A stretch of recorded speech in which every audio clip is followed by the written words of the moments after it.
সাকিবের নিখুঁত অভিনয়ের কারণে আনকাট সেন্সর পেয়েছে তুফান সিনেমা। একই বলছেন টলিউড বিউটি কুইন খ্যাত অভিনেত্রী চিত্রনায়িকা শবনম বুবলী।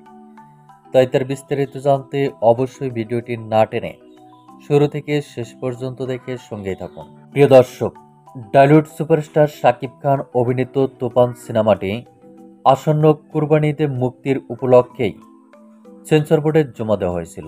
জানা গেছে গত 3 দিন আগে সিনেমাটি সেন্সরের জন্য জমা দেওয়া হয়েছে। এর মধ্যে টলিউড সুপারস্টার শাকিব খান অভিনীত তুফান সিনেমাটি সেন্সর বোর্ডের রিভিউ করার মাধ্যমে সেন্সর বোর্ড আনকাট সেন্সর দিয়েছে।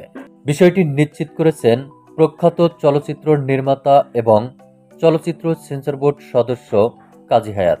তিনি বলেন, গত 3 দিন আগে টলিউড সুপারস্টার শাকিব খান অভিনীত তুফান সিনেমাটি সেন্সরে জমা পড়েছে। সেন্সর বোর্ড রিভিউ করার মাধ্যমে তুফান সিনেমাটি আনকাট সেন্সর পেয়েছে। তিনি আরো বলেন, তুফান সিনেমার পরিচালক ও প্রযোজক বরাবর আজ সেন্সর ছাড়পত্র পাঠানো হবে।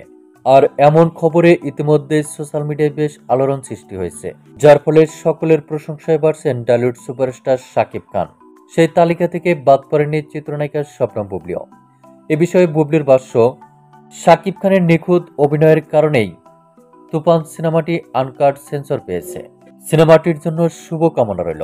তো প্রিয় দর্শক, শাকিব খানের প্রশংসা করে বুবলীর বলা কথাগুলো আপনাদের কাছে কেমন লাগলো তা কিন্তু নিশ্চয়ই কমেন্ট করতে ভুলবেন না।